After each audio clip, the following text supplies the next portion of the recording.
Assalamualaikum warahmatullahi wabarakatuh. Saya Afi Widarwati, NIM 29021501004. Saya dari Prodi Akuntansi Reguler Plus semester 3 Universitas Trisakti Bekasi. Pada kesempatan kali ini saya akan memenuhi tugas UAS semester 3 mata kuliah perpajakan 1 dan dosen pengampunya yaitu Bapak Rahmat Pramukti, SE, MSI. Nah, di sini saya akan membahas tentang pengelolaan pendapatan daerah. Nah, pengertian pendapatan asli daerah adalah pendapatan yang diperoleh dan dipungut oleh pemerintah daerah berdasarkan peraturan daerah sesuai dengan peraturan perundang-undangan. Pendapatan daerah terdiri atas pajak daerah, dana perimbangan, pendapatan sah lainnya, dan hasil pengelolaan kekayaan daerah yang dipisahkan.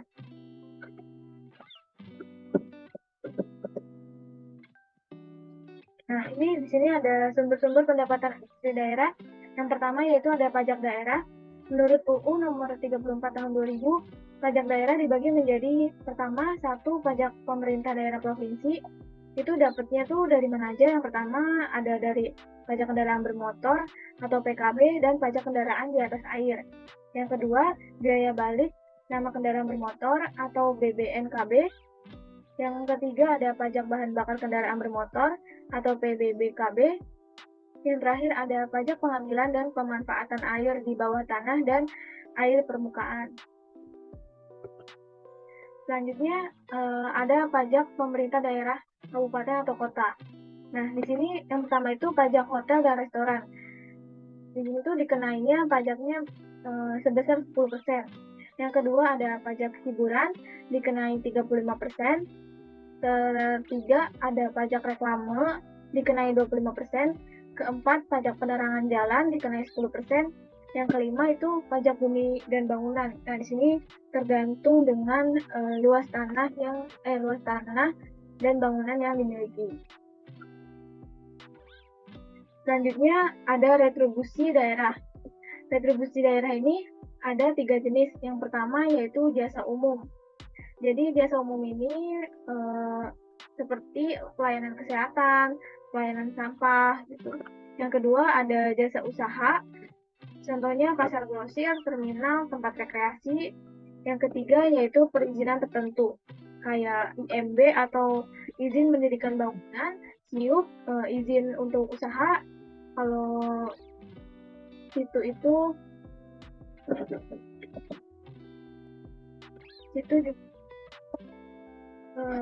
izin usaha juga.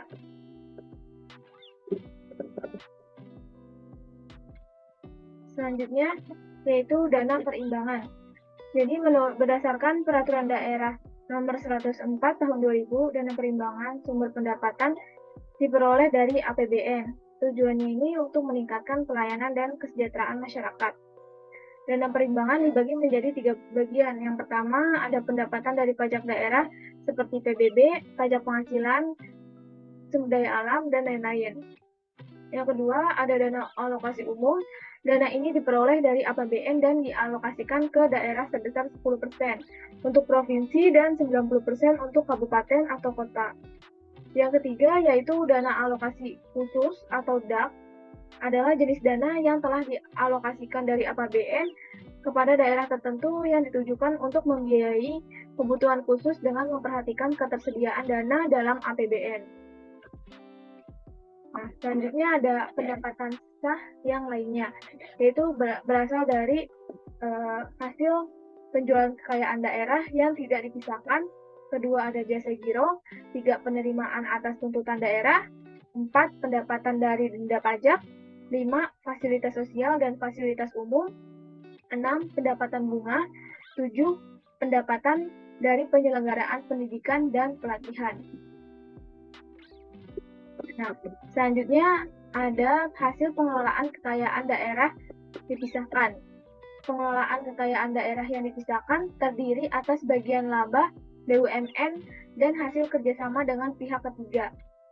Hasil pengelolaan kekayaan daerah diperincikan menurut objek pendapatan yang mencakup hal-hal sebagai berikut. Yang pertama ada bagian laba atas penyertaan modal perusahaan milik daerah atau BUMD. Yang kedua ada bagian laba atas penyertaan modal pada perusahaan milik negara atau BUMN. Yang ketiga ada bagian laba atas penyertaan modal pada perusahaan milik swasta atau kelompok usaha masyarakat.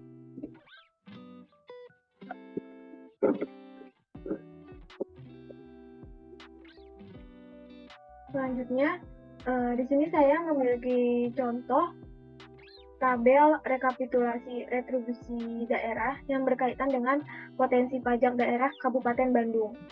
Di sini terdapat rekapitulasi retribusi daerah periode 3 tahun terakhir, yaitu dari 2018 sampai dengan 2018 sampai dengan 2020 di Kabupaten Bandung.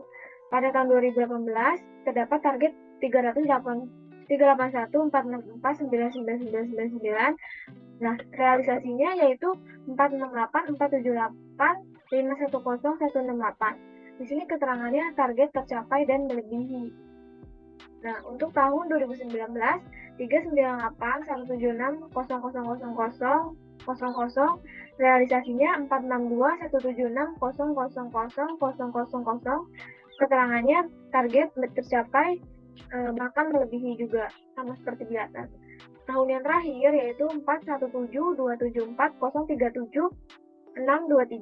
Realisasinya 491.763.517.018, target tercapai bahkan melebihi. Jadi dalam 3 tahun tersebut cukup signifikan karena target tercapai dan melebihi. Nah, ini memberikan begitu besar kontribusi kepada peningkatan PAD atau PAD Kabupaten Bandung.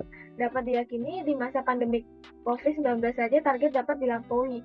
Berat kinerja jajaran Badan Pendapatan Daerah bekerja sangat baik dan jajarannya memiliki komitmen yang tinggi untuk dapat menaikkan PAD di Kabupaten Bandung bekerja sama dengan UPT-UPT yang dibentuk berdasarkan peraturan kepala daerah. Ini berkaitan juga dengan yang saya jelaskan tadi, pendapatan daerah, karena dari situlah angka-angka ini tercapai gitu. Kayak ada pajak restoran, pajak reklame, pasti ini masuk ke sini angka-angkanya juga. Nah, untuk selanjutnya di sini saya tambahkan, jadi potensi pajak daerah di Kabupaten Bandung ini cukup signifikan. Hal ini dikarenakan begitu banyaknya destinasi-destinasi wisata di Kabupaten Bandung, sehingga potensi ini dapat digali dan dikembangkan. Belum lagi dengan aktivitas masyarakat yang cukup padat.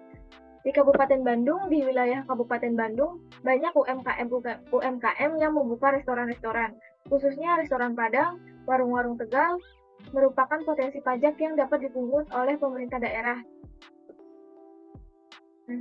Seperti ini. Nah, contoh yang kedua yaitu saya akan ngasih contoh yang berkaitan dengan materi yang saya sampaikan, yaitu pendapatan daerah.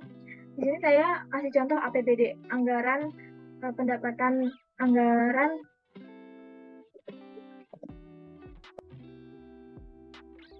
itu anggaran pendapatan belanja daerah. Nah, di sini saya mengambil dari APBD Kota Bekasi tahun 2021. Di sini ada PAD-nya, anggaran itu rencananya angkanya segini nih. Nah, realisasinya segini gitu. Terus di sini juga ada APBD pajak daerah, retribusi daerah, hasil pengelolaan kaya daerah yang dipisahkan, dan PAD yang lain PAD yang sah.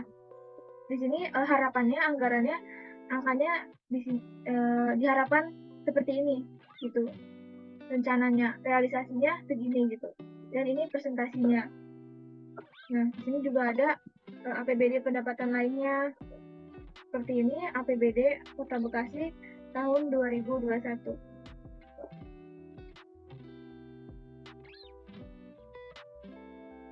Di sini juga mungkin beberapa ada yang tidak sesuai harapan, kayak misalkan nih, pajak daerah rencananya segini 1941 20, tapi realisasinya hanya 171090. Jadi ada beberapa yang realisasinya lebih rendah dari anggarannya gitu.